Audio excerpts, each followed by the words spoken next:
E hoje nós estamos estudando Jeremias, né? E nós vimos muitas coisas ruins de idolatria, de afastamento do Senhor. E hoje nós vamos falar de coisas boas. Nas suas 2 últimas aulas, o pastor Ion falou sobre redenção. E ele deixou o gancho para continuarmos falando sobre isso, né? E o tema da nossa aula de hoje é Jeremias e o futuro ideal. Esse foi o tema que o Rogério colocou para nós, professores, mas eu mudaria esse tema, colocaria assim, viu, Rogério, se você me permite, Jeremias e o futuro glorioso. Eu acho que ficaria mais bonito assim, né? Mas fica bom, os dois ficam bom. Nosso capítulo base de hoje, meus irmãos, é Jeremias 31. E o pastor Ion, ele avisou que nós teríamos uma aula só sobre Jeremias 31, mas mesmo assim ele não aguentou. Na aula dele ele falou um monte de coisa sobre Jeremias 31. Mas o apóstolo Paulo, lá em Filipenses 3:1, ele diz que quando a gente repete as coisas é para nossa segurança, né? Então nós vamos dar uma estudada nesse texto, até porque o pastor Ion deu somente uma surfada nele, e hoje a gente vai tratar assim mais profundamente, conforme o tempo nos permita, né, sobre esse texto, tá bom? Eu gosto de projetar o texto porque eu creio que a gente ganha tempo na transição de slide para texto, e também nós vamos estar lendo sempre a mesma versão, né? Alguns irmãos gostam da NVI, outros gostam da Revista e Corrigida, outros da Almeida e Fiel. Então aqui a gente vai estar... mas nada impede que você acompanhe o texto aí da sua Bíblia, tá bom? Jeremias 31, nós vamos começar então acompanhando aqui, por favor. Naquele tempo, diz o Senhor. Que tempo? Nós vamos verificar daqui a pouco, tá, Paulinho? Presta atenção aqui, ó, porque o texto começa naquele tempo, tá? Naquele tempo, diz o Senhor, serei o Deus de todas as tribos de Israel, e elas serão o meu povo. Assim diz o Senhor, o povo que se livrou da espada logrou graça no deserto. Eu irei e darei descanso a Israel. De longe se me deixou ver o Senhor, dizendo, com amor eterno eu te amei, por isso com benignidade te atraí. Ainda te edificareis e serás edificadas, ó Virgem de Israel. Ainda serás adornada com os teus adufes, e sairás com o coro dos que dançam. Ainda plantarás vinhas nos montes de Samaria, plantarão os plantadores e gozarão dos frutos, porque haverá um dia em que gritarão os atalaias na região montanhosa de Efraim. Levantai-vos e subamos a Sião, ao Senhor nosso Deus, porque assim diz o Senhor, cantai com alegria a Jacó, exultai por causa da cabeça das nações, proclamai, cantai louvores e dizei, salva, Senhor, o teu povo, o restante de Israel. Eis que os trarei da terra do norte e os congregarei das extremidades da terra, e entre eles também os cegos e aleijados, as mulheres grávidas e as de parto, em grande congregação voltarão para aqui. Virão com choro e com súplicas os levarei, guiá-los-ei aos ribeiros de águas, por caminho reto em quem não tropeçarão, porque sou pai para Israel, e Efraim é o meu primogênito. Ouvi a palavra do Senhor, ó nações, e anunciai nas terras longínquas do mar, e dizei, aquele que espalhou a Israel o congregará e o guardará como pastor ao seu rebanho. Porque o Senhor redimiu a Jacó e o livrou da mão do que era mais forte do que ele. Hão de vir e exultar na altura de Sião, radiantes de alegria por causa dos bens do Senhor, do cereal, do vinho, do azeite, dos cordeiros e dos bezerros. A sua alma será como um jardim regado e nunca mais desfalecerão. Então a virgem se alegrará na dança, e também os jovens e os velhos. Tornarei o seu pranto em júbilo e os consolarei. Transformarei em regozijo a sua tristeza. Saciarei de gordura a alma dos sacerdotes, e o meu povo se fartará com a minha bondade, diz o Senhor.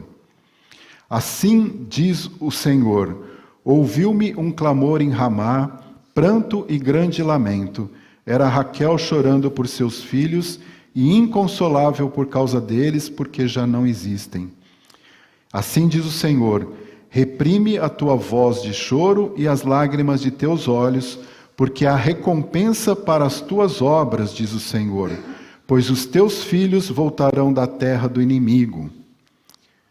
Há esperança para o teu futuro, diz o Senhor, porque teus filhos voltarão para os teus territórios.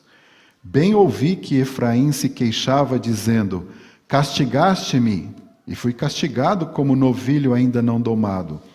Converte-me, e serei convertido, porque tu és o Senhor meu Deus. Na verdade, depois que me converti, arrependi-me. Depois que fui instruído, bati no peito. Fiquei envergonhado, confuso, porque levei o opróbrio da minha mocidade. Não é Efraim meu precioso filho, filho das minhas delícias?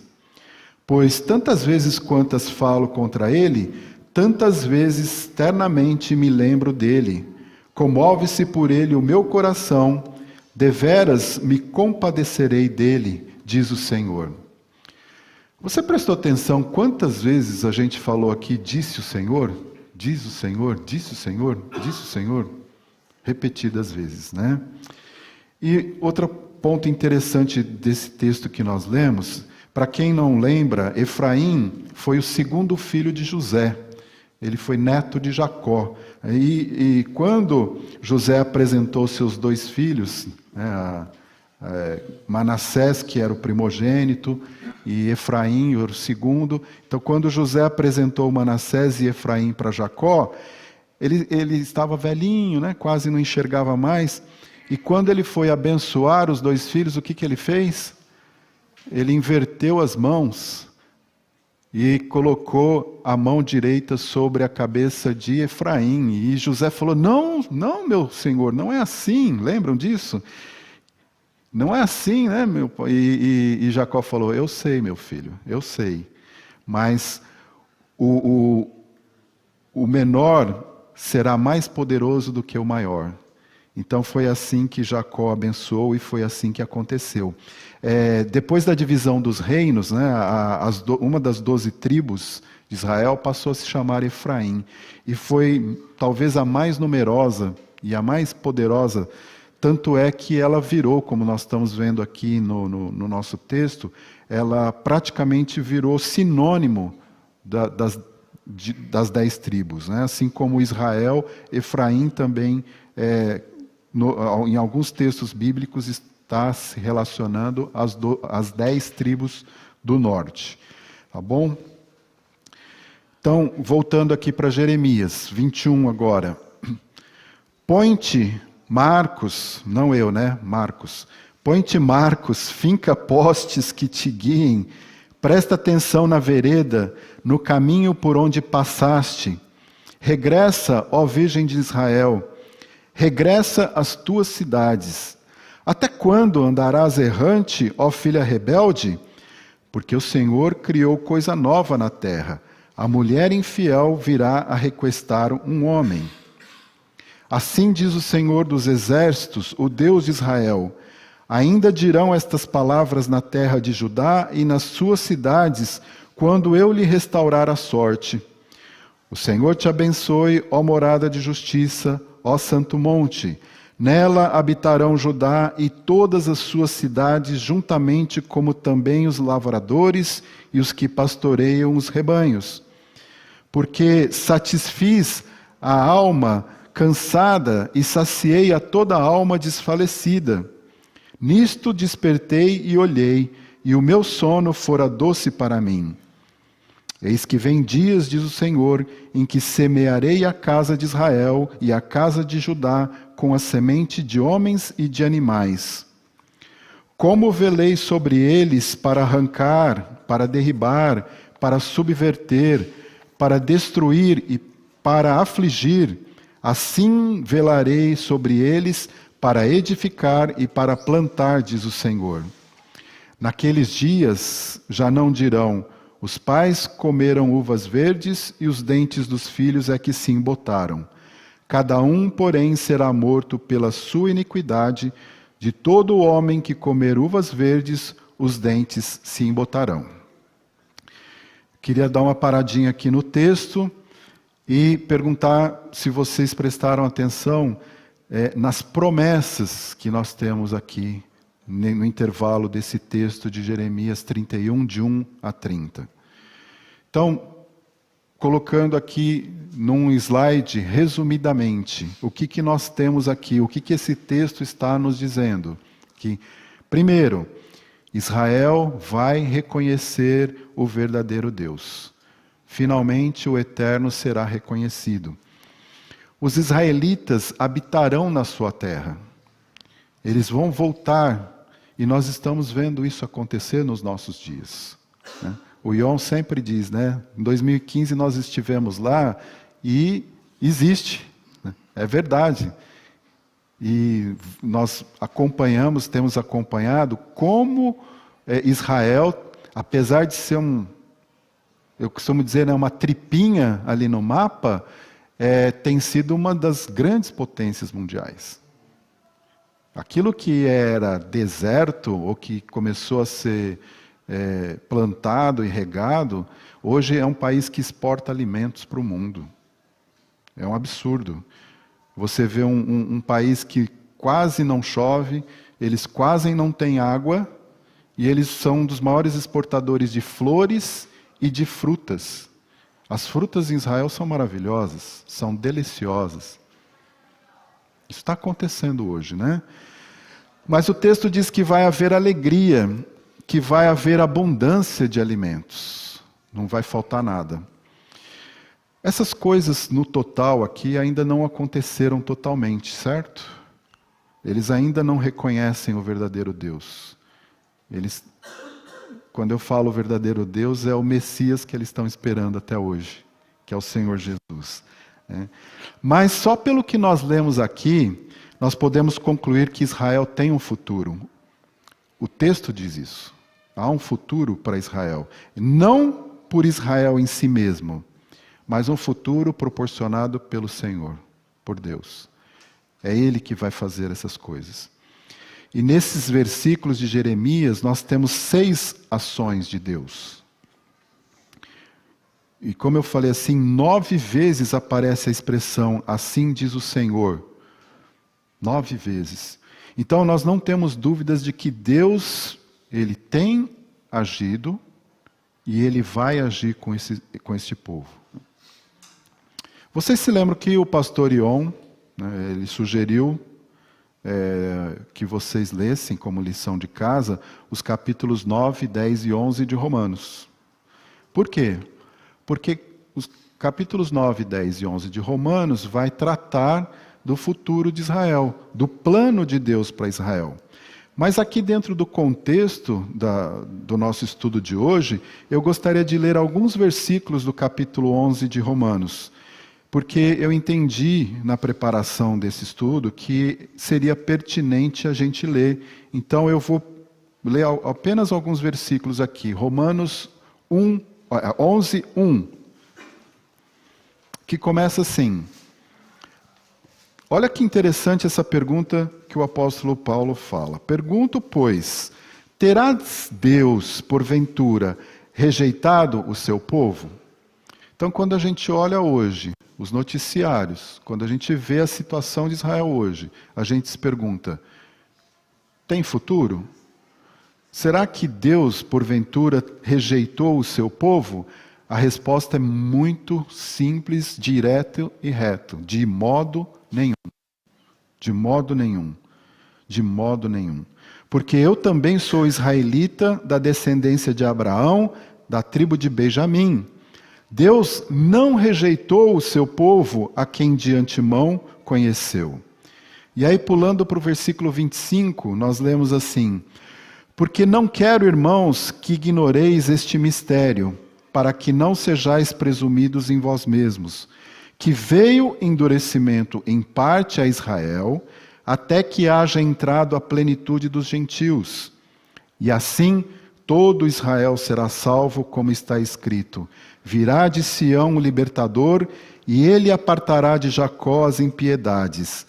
Esta é a minha aliança com eles, quando eu tirar os seus pecados. Esses versículos já são suficientes, mas assim como o pastor Ion disse, nós já estudamos o livro de Romanos aqui, mas eu queria encorajar você a ler. Se você ainda não leu, leia Romanos, os capítulos 9, 10 e 11, para entender o plano de Deus para Israel. E eu queria destacar aqui, está em amarelinho ali, o versículo 27. Esta é a minha aliança com eles, quando eu tirar os seus pecados. Uau! Deus vai fazer isso com Israel. Nós vamos verificar isso agora. Verso 31. Voltando para Jeremias 31, agora o verso 31. Eis aí vem dias, diz o Senhor, de novo, né? Eis aí vem dias, diz o Senhor, em que firmarei nova aliança com a casa de Israel e com a casa de Judá. Não conforme a aliança que fiz com seus pais no dia em que os tomei pela mão para os tirar da terra do Egito, porquanto eles anularam a minha aliança, não obstante eu os haver desposado, diz o Senhor. Presta atenção, o texto começa assim: eis aí vem dias, diz o Senhor, em que firmarei o quê? Nova aliança com a casa de Israel e com a casa de Judá. Primeira coisa importante para aprendermos com esse versículo, meus irmãos, qual que é? Vai ser feita uma nova aliança. E essa nova aliança vai ser feita com quem? Com Israel e com a casa de Judá. Ou seja, com a nação de Israel, né? Vai ser com o Brasil? Com a Inglaterra, com os Estados Unidos, né, com a Arábia Saudita? O texto é muito claro, gente. Com a casa de Israel e com a casa de Judá. Ou seja, com os reinos do norte, os reinos do sul, a nação de Israel. Alguma dúvida? Vocês entenderam aqui o que o texto está falando? Ok, muito bom. Domingo passado, no sermão, o pastor Ion disse que se nós tirarmos Israel da Bíblia, vai virar o quê? Confusão, não é isso? Ele falou que o Antigo Testamento fala de Israel, das nações, dos goim, os gentios, certo? Então presta atenção, firmarei nova aliança com a casa de Israel e com a casa de Judá. Mas como assim, Marcos? Vocês nos ensinaram que a aliança que Deus fez com Abrão, ela é incondicional e ela é eterna. E se você está pensando nisso e aprendeu assim, você está correto, está certo. Foi isso que nós ensinamos e é assim que foi. A chamada aliança abrâmica, ela é incondicional e eterna, certo? Ok. Mas de qual aliança nós estamos falando aqui? Eu ouvi uns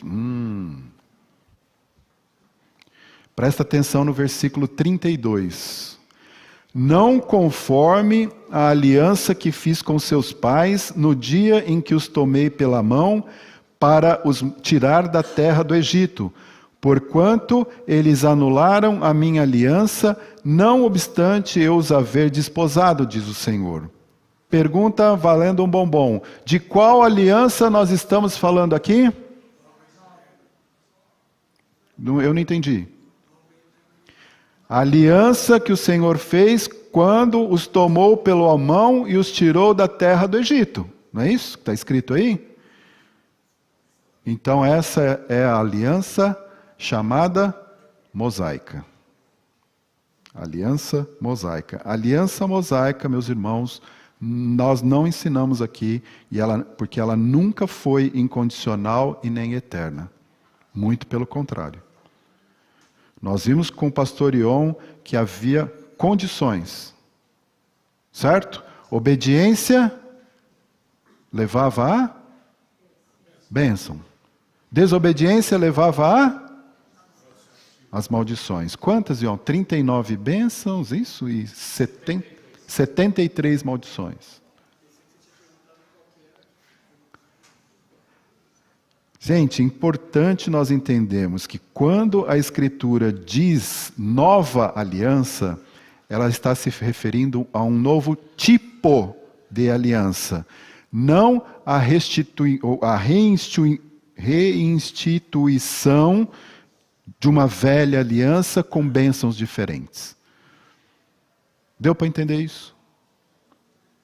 Alguma dúvida? Opa, será? Vamos lá. Então, prestem atenção. Nós estamos falando aqui, o versículo 32 está nos dizendo muito claro que essa nova aliança, ela vai ser nova, porque a aliança mosaica, ela tem um fim. Ela não é incondicional e nem eterna. Certo? Bom, e quais são as promessas da nova aliança?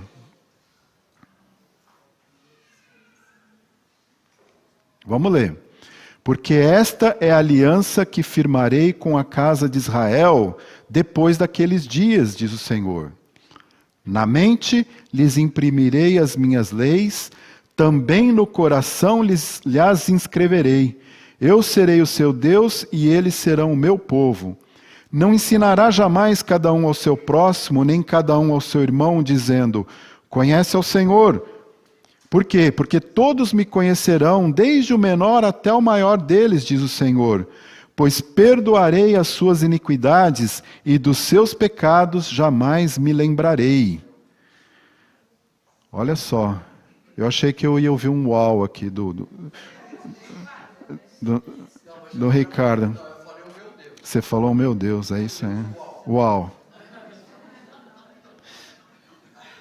Mas o profeta Ezequiel, ele também fala isso. Olha só, Ezequiel 36, 26, diz assim, dar-vos-ei coração novo, porei dentre de vós espírito novo. Tirarei de vós o coração de pedra e vos darei coração de carne. Porei dentro de vós o meu espírito e farei que andeis nos meus estatutos. Guardeis os meus juízos e os observeis. Habitareis na terra que eu dei a vossos pais. Vós sereis o meu povo e eu serei o vosso Deus. Livrar-vos-ei de todas as vossas imundícias. Farei vir o trigo e o multiplicarei, e não trarei fome sobre vós. Multiplicarei o fruto das árvores e a novidade do campo, para que jamais recebais o opróbrio da fome entre as nações. Resumindo aqui, as promessas da nova aliança são: porei a minha lei no seu interior e a escreverei no seu coração. Rogério, está dando para ler aí do fundo? Pô, tá com a vista boa então, beleza. Bom, gente, isso aqui significa o seguinte, tá? O coração duro, né, aquele coração de pedra, será transformado. E aqui também nós temos uma referência ao resultado da circuncisão do coração. O que é a circuncisão do coração? É o novo nascimento. Eu queria poder ter tempo para ler todos os textos de tudo isso que eu estou falando para vocês, então fica aí depois a lição de casa para vocês estudarem melhor sobre isso, né? Essa circuncisão do coração, também chamada de novo nascimento, ela está escrita lá em Deuteronômio, capítulo 30, verso 6, quando o Senhor teu Deus circundará o teu coração e o coração da tua descendência, para amares o Senhor teu Deus de todo o coração, de toda a tua alma, para que vivas. Então, essa é a primeira promessa da nova aliança. Segunda promessa: eu serei o seu Deus e eles serão o meu povo. Nós vemos que Israel, principalmente agora em Jeremias, a gente estudou isso bastante, que Israel tem se desviado de Deus, se desviou de Deus. Mas o que vai acontecer aqui? Eles serão trazidos novamente à comunhão com o Senhor. Conversão nacional. E não ensinarão mais cada um a seu próximo, nem cada um a seu irmão, porque todos me reconhecerão, me conhecerão. E isso é o resultado da habitação do Espírito Santo. Por conta da circuncisão do coração, ou do novo nascimento, e é por isso que eu fiz questão de ler o texto de Ezequiel, porque lá em Ezequiel está bem claro em relação à habitação do Espírito Santo. Porém, em vocês, o Espírito de Deus. Então, a habitação do Espírito Santo também é promessa da nova aliança. E a quarta: pois lhes perdoarei a sua iniquidade e não me lembrarei mais dos seus pecados. Olha só, o Senhor está afirmando por Jeremias que perdoará e tirará os pecados de Israel. Só Ele pode fazer isso. E eu fico pensando aqui, como que um Deus todo-poderoso, onisciente, onipresente, onipotente, como que Ele pode dizer assim: eu não vou mais esquecer, eu vou esquecer dos seus pecados e não vou mais lembrar deles? Ricardo, aqui vale um uauzão, né? Uau! Né? Naquele surround, assim, né? Gente, eu fico arrepiado, sério mesmo, né? É só sendo Deus. A Maísa está certinho, só sendo Deus. Só Ele que tem o controle total da sua mente.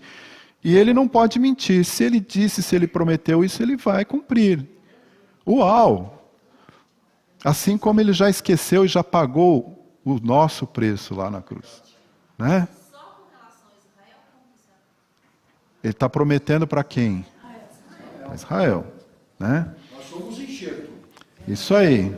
Leia Romanos. Agora eu pergunto para vocês, como nós podemos ter certeza que essas promessas vão se cumprir? Então a gente, para isso, tem que continuar lendo o texto, certo? Então vamos lá, versículo 35. Olha lá, de novo. Assim diz o Senhor, que dá o sol para a luz do dia, e as leis fixas à lua e as estrelas para a luz da noite, que agita o mar e faz bramir as suas ondas. Senhor dos exércitos é o seu nome. Se falharem estas leis fixas diante de mim, diz o Senhor, deixará também a descendência de Israel de ser uma nação diante de mim para sempre. Irmãos, como é forte isso! Israel somente deixará de ser uma nação se falharem as leis fixas da natureza. Eu já falei aqui e vou repetir. Um dos maiores argumentos que eu uso contra os ateus ou contra os incrédulos é: você não acredita em Deus? Olha para Israel. Essa nação sobrevive desde que ela foi formada. Formada, como nós aprendemos com o pastor Ion aqui, 3 matriarcas estéreis. Quantas tentativas tivemos de destruir Israel? Quantas? Mas aqui o Senhor está falando assim: eles só vão deixar de ser uma nação se o sol deixar de existir, a lua deixar de dar a sua luz, se as estrelas sumirem, desaparecerem. E no verso 37 ele diz assim: se puderem ser medidos os céus lá em cima, e sondados os fundamentos da terra cá embaixo, também eu rejeitarei toda a descendência de Israel por tudo quanto fizeram, diz o Senhor. E apesar de todos os esforços, de milhões ou bilhões de dólares que são gastos, nós sabemos muito pouco sobre os céus lá em cima. Vocês lembram desse slide aqui? Eu coloquei esse slide na minha aula passada, quando nós falamos sobre Deus em Jeremias, né? Aqui nós temos uma ideia do que eles chamam de universo observável. Então, o tamanho do universo observável, né? E aí os cientistas eles estimam que o tamanho desse universo é de 883,5 sextilhões de quilômetros. Se você conseguir imaginar isso, parabéns. Isso é uma ideia do que nós temos do universo. Mas eu me pergunto, será que é isso mesmo? Será que o universo é só isso? É interessante que o telescópio James Webb, ele mostra galáxias, está mostrando, né, galáxias muito distantes, lá 13,x bilhões de anos-luz, e elas estão formadas, prontinhas. Num ponto escuro lá que eles nunca tinham olhado antes, não tinha tecnologia para isso. E aí eles falam, agora nós vamos ver, né, as galáxias se formando.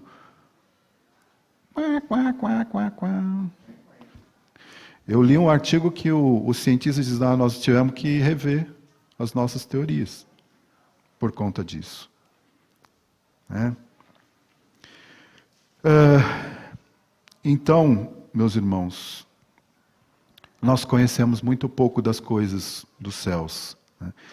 E aí, por essa reportagem que não sei se vai dar para vocês verem, nós também conhecemos menos ainda sobre os fundamentos da terra cá embaixo. Né? Então, vocês não vão conseguir ler, porque as letrinhas ali estão bem pequenininhas embaixo, talvez o pessoal de casa consiga ler, mas ali está escrito que apenas cerca de 20%... Oi? O Rogério está lendo. Né? Quer ler, Rogério? Olha, 20%, está escrito assim, 20%, cerca de 20% do fundo do mar foi mapeado, de acordo com dados da Administração Nacional Oceânica e Atmosférica dos Estados Unidos. Legal, né? Nós estamos em 2023, em 20% somente do mar foi mapeado. Aí eu pergunto para você, quando que Israel vai deixar de ser nação? Não deixará. Versículo 38. Eis que vem dias, diz o Senhor, em que esta cidade será reedificada para o Senhor, desde a torre de Hanarnael até a porta da esquina. O cordel de medir estender-se-á para diante até o outeiro de Garebe, e virar-se-á para Goa. Todo o vale dos cadáveres e da cinza e todos os campos até o ribeiro Cedron, até a esquina da porta dos cavalos, para o oriente, serão consagrados ao Senhor. Esta Jerusalém jamais será desarraigada ou destruída. Então, além de Israel como nação, aqui o Senhor está falando especificamente de Jerusalém. E Ele está prometendo, esta Jerusalém jamais será desarraigada ou destruída. Agora, queria colocar para vocês a declaração desse Senhor aqui, esse Khamenei, que é um dos patrocinadores do Hamas. O que ele diz aí? Rogério, o que ele... Lê aí para mim.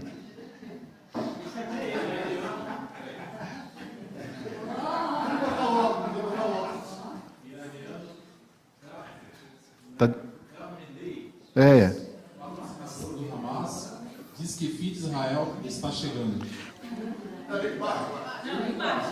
Ah, o de baixo.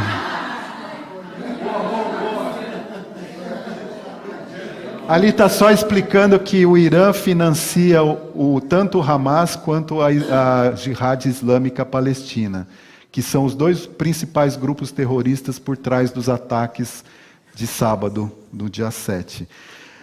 Eu quis trazer isso aqui para vocês, e vocês acreditam que eu orei por esse indivíduo aqui, por esse cidadão?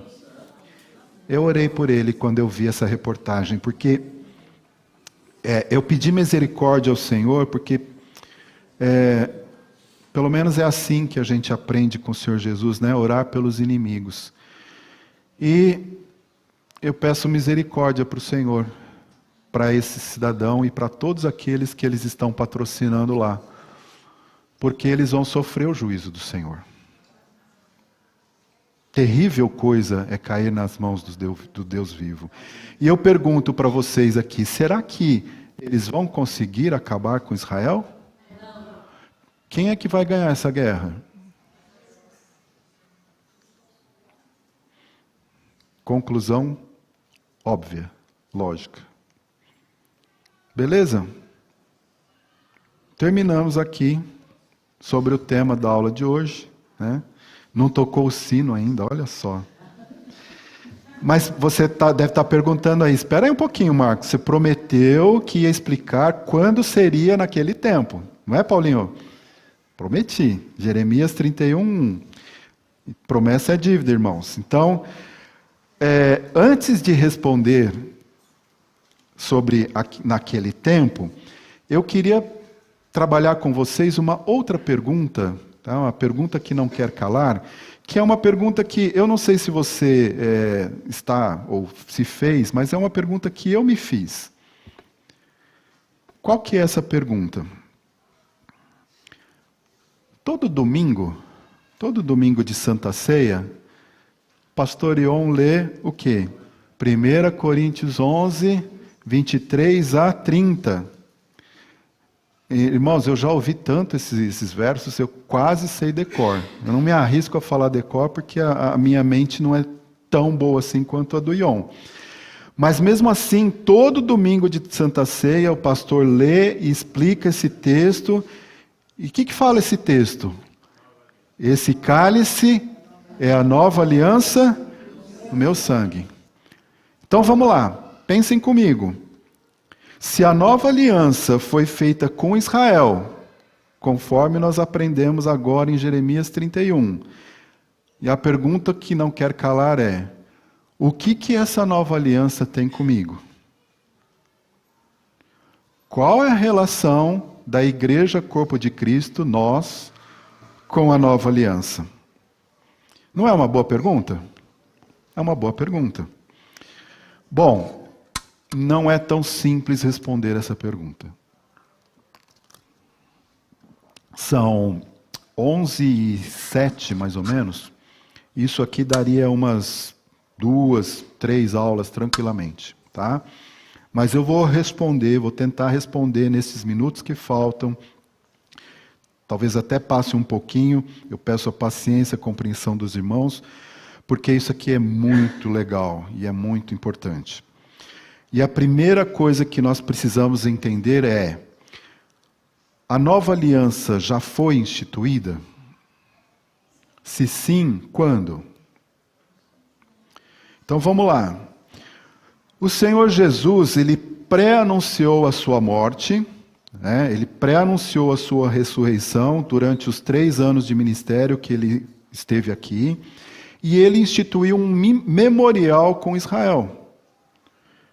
Ele usou lá os pães ázimos, né, que são os pães não levedados, sem fermento, e ele simbolizando o quê? O seu corpo. Esse corpo que seria partido, quebrado. E também ele usa o vinho, esse vinho simbolizando o seu sangue que seria derramado por Israel e por muitos. E este evento ele tem 4 registros nas Escrituras que podem ser agendados 2 a 2, que é Mateus 26, Marcos 14, Lucas 22 e 1 Coríntios 11. Vamos ler esses textos, então. Mateus 26, 26 a 28 diz assim: Enquanto comiam, tomou Jesus um pão e, abençoando-o, partiu e deu aos discípulos, dizendo: Tomai, comei, isto é o meu corpo. A seguir tomou um cálice e, tendo dado graças, o deu aos discípulos, dizendo: Bebei dele todos, porque isto é o meu sangue, o sangue da nova aliança, derramado em favor de muitos para a remissão de pecados. Prestar atenção? Então vamos para Marcos 14. Texto paralelo, né? Enquanto comiam, tomou Jesus um pão e, abençoando-o, partiu e lhes deu, dizendo: Tomai, isto é o meu corpo. A seguir tomou Jesus um cálice e, tendo dado graças, o deu aos seus discípulos, e todos beberam dele. Então lhes disse: Isto é o meu sangue, o sangue da nova aliança, derramado em favor de muitos. O sangue da nova aliança. É isso que você está lendo aí, tá certinho. Mas lá em Lucas 22, está escrito assim: E tomando um pão, tendo dado graças, o partiu e lhes deu, dizendo: Isto é o meu corpo oferecido por vós. Fazei isto em memória de mim. Semelhantemente, depois de cear, tomou o cálice, dizendo: Este é o cálice da nova aliança no meu sangue, derramado em favor de vós. Vamos para 1 Coríntios 11? Porque eu recebi do Senhor que também vos entreguei, que o Senhor Jesus, na noite em que foi traído, tomou o pão e, tendo dado graças, o partiu e disse: Isto é o meu corpo que é dado por vós. Fazei isto em memória de mim. Porque por semelhante modo, depois de haver ceado, tomou também o cálice, dizendo: Este cálice é a nova aliança no meu sangue. Fazei isto todas as vezes que o beberdes em memória de mim. Vocês perceberam a diferença? Vou colocar aqui para vocês. Nos dois textos de Mateus e Marcos, o Senhor Jesus, esse é o sangue da nova aliança. E lá em Lucas e 1 Coríntios fala: a nova aliança no meu sangue. E agora? Temos um erro na Bíblia? Por que essa diferença de ênfase? Temos um ensinamento muito importante aqui. Aqui nós vemos que, primeiro, o sangue da nova aliança é um pacto de sangue, com o sangue do Messias, do Senhor Jesus Cristo, o Cordeiro de Deus que tira o pecado do mundo. Vou repetir. O sangue da nova aliança é um pacto de sangue feito com o sangue derramado do Messias, que é o Cordeiro de Deus que tira o pecado do mundo. E segundo, ele é a nova aliança no meu sangue, por quê? Porque a morte do Senhor Jesus instituiria o início da nova aliança. Uau, Ricardo! Uau! Marcos, você tem base bíblica para isso? Você pode me mostrar isso na Bíblia? Então vamos lá. Para isso, eu preciso ler com vocês o capítulo 9 de Hebreus. Mas, por questões de tempo, eu vou só explicar o seguinte, que fica de lição de casa aqui para vocês lerem Hebreus 9 inteirinho em casa. De 1 a 10, você vai ler em casa, porque vai falar do tabernáculo do deserto. Então, nós estudamos o tabernáculo aqui na nossa EBD e nós aprendemos que tudo do tabernáculo aponta para quem? Para o Senhor Jesus. Então, Hebreus 9, de 1 a 10, confirma isso, que o tabernáculo era uma parábola, um tipo, mostrando o quê? Apontando para o Senhor Jesus. Agora, presta atenção aqui, eu queria que vocês acompanhassem comigo a partir do verso 11. Que diz assim: quando, porém, veio Cristo, quando que ele veio? pouquinho mais de 2000 anos atrás. Quando, porém, veio Cristo como sumo sacerdote dos bens já realizados, mediante o maior e mais perfeito tabernáculo, não feito por mãos, quer dizer, não desta criação, não por meio de sangue de bodes e de bezerros, mas pelo seu próprio sangue, entrou no Santo dos Santos uma vez por todas, tendo obtido eterna redenção. Portanto, se o sangue de bodes e de touros e a cinza de uma novilha, aspergidos sobre os contaminados, os santificam, quanto à purificação da carne, muito mais o sangue de Cristo, que pelo Espírito eterno, a si mesmo se ofereceu sem mácula a Deus, purificará a nossa consciência de obras mortas para servirmos ao Deus vivo. Por isso mesmo, presta atenção, gente, por isso mesmo, ele é o mediador da nova aliança, a fim de que, intervindo a morte para a remissão das transgressões que havia sobre a primeira aliança, recebam a promessa da eterna herança aqueles que têm sido chamados.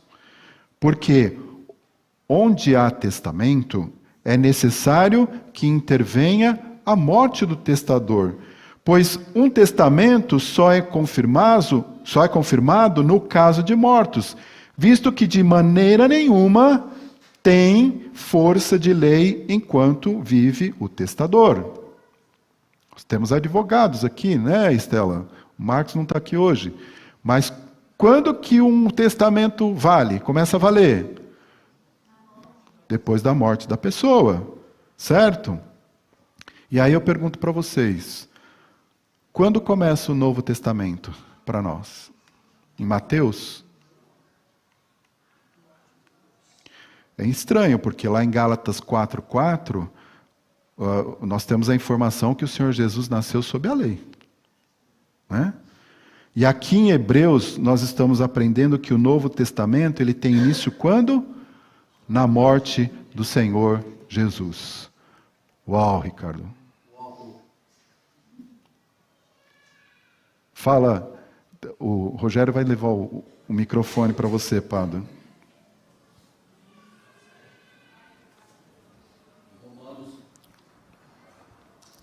Romanos 10:4 fala sobre o fim dela. Ah, sim. Romanos 10 fala que o fim da lei é Cristo, né? Diga, Ricardo.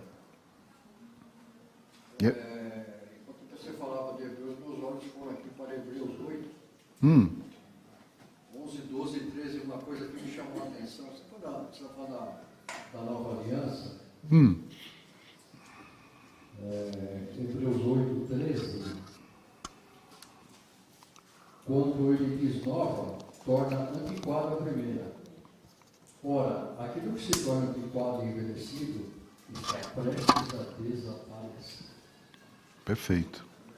Então, irmãos, a nova aliança é um pacto de sangue, com o sangue do Senhor Jesus derramado na cruz, mas também marca o quê? O início da nova aliança. Então, agora nós podemos retornar à pergunta, né? Qual é a relação da igreja corpo de Cristo com a nova aliança? Então, lição de casa, leia Romanos 4, que é o que o Padre falou. Estou lá no limite do nosso tempo, né? Não vai dar para a gente ler. Mas Romanos 4 é aquele texto que você conhece bem, que nós aprendemos que Abraão foi justificado pela fé e não pelas obras. E que isso foi dado antes do sinal da circuncisão e antes da lei. Então, tudo provém da fé segundo a graça. É isso que nós aprendemos em Romanos 4. Agora, vou pedir de novo paciência para os irmãos para nós lermos o capítulo 3 de Gálatas, a partir do verso 6. Tá? Diz assim: é o caso de Abraão, que creu em Deus, e isso lhe foi imputado para a justiça. Sabeis, pois, que os da fé é que são filhos de Abraão. Ora, tendo a Escritura previsto que Deus justificaria pela fé os gentios, pré-anunciou o Evangelho a Abraão, quando ele disse: Em ti serão benditas todas, serão abençoados todos os povos. De modo que os da fé são abençoados com o crente Abraão. Todos quantos, pois, são das obras da lei, estão debaixo de maldição. Porque está escrito: maldito todo aquele que não permanece em todas as coisas escritas no livro da lei para praticá-las. Você quer praticar a lei? Você quer guardar o sábado? Você quer fazer um monte de coisa aí? O Espírito Santo, não é o Marcos que está dizendo, o Espírito Santo, através do apóstolo Paulo, está dizendo: você está debaixo de maldição. É muito sério isso. É evidente que pela lei ninguém é justificado diante de Deus, porque o justo viverá pela fé. Ora, a lei não procede de fé, mas aquele que observar os seus preceitos, por eles viverá. Cristo nos resgatou da maldição da lei, fazendo-se Ele próprio maldição em nosso lugar, porque está escrito: maldito todo aquele que for pendurado no madeiro. Para que a bênção de Abraão chegasse aos gentios em Jesus Cristo, a fim de que, está falando aí de mim, recebêssemos pela fé o Espírito prometido. Pergunta: quando foi prometido o Espírito Santo? Na nova aliança. Mas a gente precisa continuar lendo, porque é a palavra de Deus que tem que ensinar. Não é o Marcos, não é o pastor Ion, não é o Rogério. Olha só. 15, irmãos. E eu esqueci de mudar, né? Então vamos lá. Onde eu estou?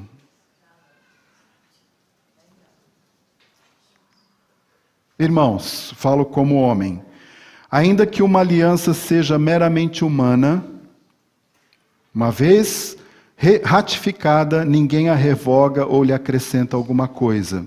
Presta atenção. Ora, as promessas foram feitas a Abraão e ao seu descendente. Não diz e aos descendentes, como se falando de muitos, porém como de um só, e ao teu descendente que é Cristo. E digo isto: uma aliança já anteriormente confirmada por Deus, a lei, que nós vimos lá em Jeremias 31, 32, que veio, o quê? 430 anos depois do quê? De Gênesis 12, quando o Senhor fez a promessa para Abraão. Não a pode abrogar, a lei não pode fazer isso, de forma que venha a desfazer a promessa, ou seja, anular a promessa. Porque se a herança provém de lei, não pode ser da promessa. Mas foi pela promessa que Deus a concedeu gratuitamente a Abraão. Mas então, qual a razão de ser da lei?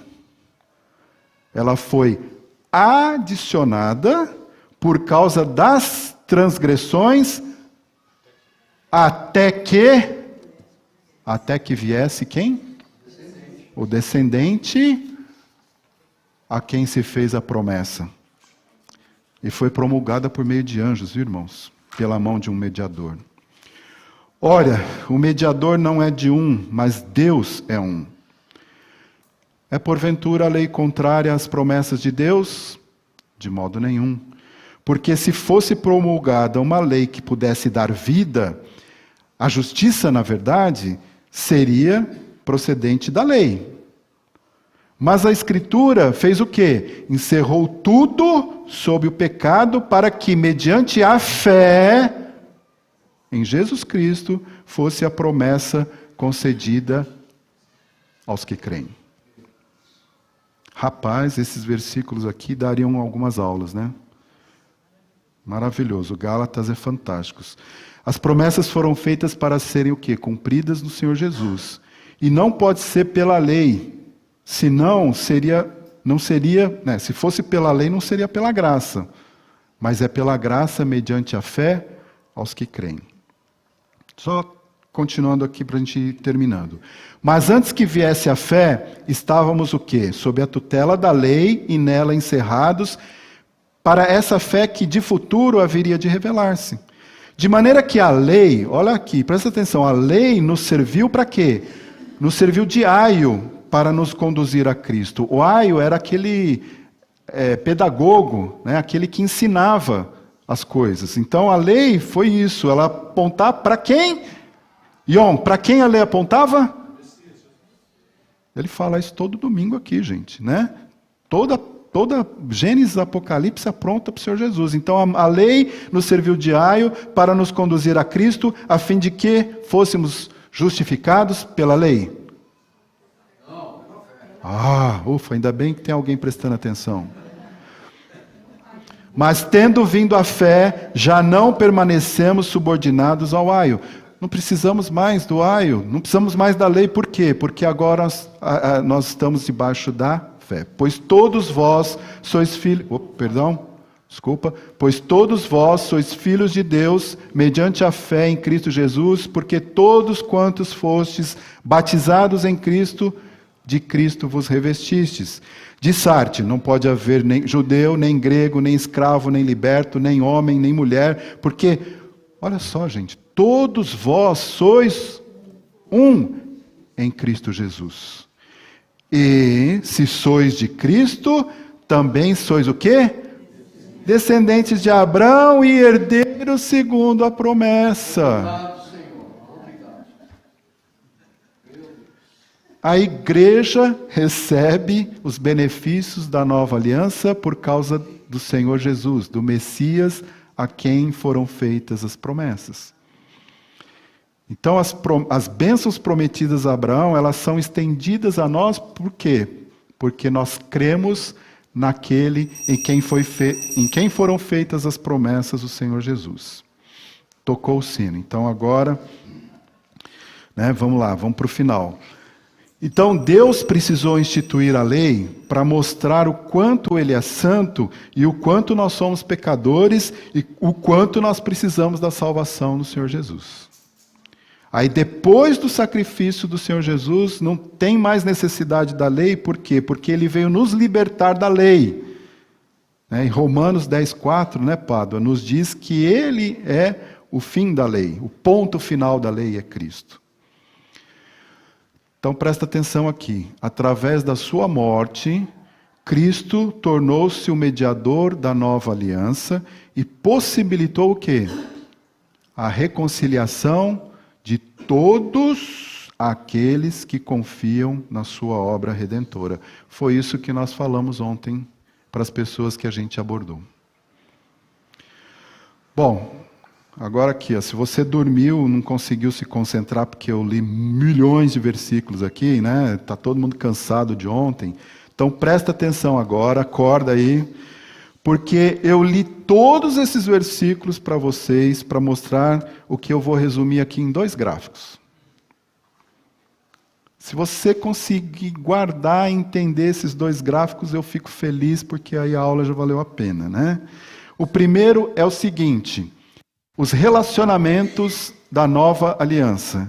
Então nós temos aqui, nova aliança firmada com... Alguma dúvida? Perfeito. A igreja participa da nova aliança por causa de quem? Por causa do Messias, a quem foram feitas as... Então eu coloquei aqui assim, o cumprimento pleno da nova aliança em favor de Israel ainda vai acontecer. E a igreja não é o cumprimento pleno ainda. Ainda não. Nós estamos quase lá. Nós já somos a habitação do Espírito Santo, que é uma das promessas da nova aliança. Certo? E... Paulinho, faltou responder naquele tempo, Quando essas coisas vão acontecer? Então vamos lá, gente. Presta atenção nesse gráfico aqui. Nós temos aqui... o pessoal que fica em casa vai ser ruim, porque eu vou estar de costa para mostrar para a igreja, A aliança abrâmica, lá em Gênesis 12, quando o Senhor diz, sai da tua terra, da tua parentela, da casa do teu pai, e vai para a terra que te mostrarei, Em ti serão abençoadas todas as famílias da terra.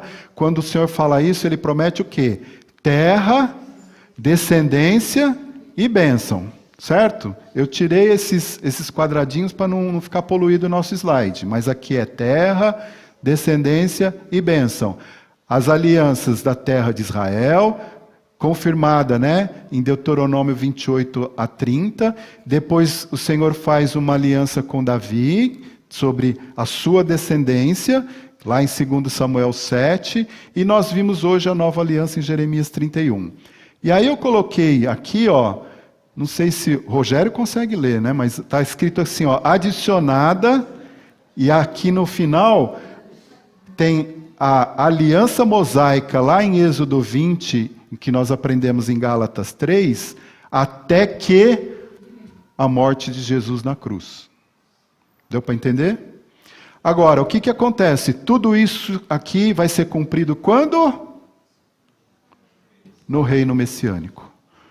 Quando o Senhor Jesus estiver presente, reinando aqui. Irmãos, isso não é espiritual. Eu não creio que isso seja espiritual. Isso é real. E se isso não acontecer, Deus mentiu para Israel e está mentindo para nós. Porque Ele prometeu que essas alianças aqui aconteceriam. E nós lemos aqui em Jeremias 31 que isso vai acontecer naqueles dias. Quando? Quando o Senhor Jesus estiver aqui. O que vai acontecer nesse período, gente? Israel vai estar na terra, voltada para o seu Messias, abençoada. Jesus, o Senhor Jesus, Messias, semente de Abraão, filho de Davi, estará reinando. Ele estará reinando, fisicamente estará lá. Ele diz que ele vai voltar, que ele vai colocar os pés dele no Monte das Oliveiras. E Jerusalém estará reedificada. Aí sim, Israel como cabeça das nações, e todas as famílias da terra abençoadas através de Israel. Ó, em cima da hora. Irmãos, para que muitos textos bíblicos façam sentido, nós temos que ter um reino messiânico literal. Porque isso está descrito nas Escrituras. É um assunto para outras aulas, o reino messiânico. A gente poderia dar muitas aulas aqui. Então, você pode estar pensando assim, poxa, Marcos, você gastou 1 hora, tal, podia ter só colocado esse gráfico explicado, a gente podia ir embora, tá todo feliz, satisfeito, né? Interessante. Mas, meus irmãos, nós só aprendemos quando nós lemos a palavra de Deus. E é isso que nós fizemos hoje. Fala, Marco. Tem um microfone. Vai acontecer. Na época do milênio. Isso. Nós temos o arrebatamento da igreja. Um período de tempo que a Bíblia não diz quanto é. Segundo Daniel 9, 27, o período da tribulação começa a partir da assinatura da aliança de Israel. Tá? Entre o arrebatamento da igreja e essa assinatura, a Bíblia não diz quanto tempo. Pode ser um dia, pode ser 1 ano, 1 mês, 10 anos. Okay? Eu, particularmente, creio que durante esse período acontecerá os acontecimentos de Ezequiel 38, 39. Tá bom? Por quê? Porque aquilo vai ser uma deixa para o anticristo assumir, tá? Onde vai ser destruído Gog e Magog. 7 anos de tribulação, dividido em 2 períodos. Um período legalzinho. A gente fala de paz, mas os selos... Não, mas os selos, as taças já estão acontecendo ali. Aí nós temos o período final, de mais 3 anos e meio. Israel é cercado por inimigos de todos os lados. Armagedon, certo? Eles vão ter que olhar para quem? Para cima, porque eles estão cercados de inimigos por todos os lados. Aí o Senhor Jesus vem, e lá em Apocalipse fala que o cavaleiro branco, junto com outros cavalos, que sou eu que estou lá atrás, junto com Jesus, vindo com ele. Jesus vai implantar o seu reino por 1000 anos. Satanás será preso e nós teremos então esse reino messiânico com tudo isso que eu te falei de bênçãos aqui na terra. Paulo Eunice. Mas nós estaremos morando lá no céu, isso. Bom, bem observado. Gênesis.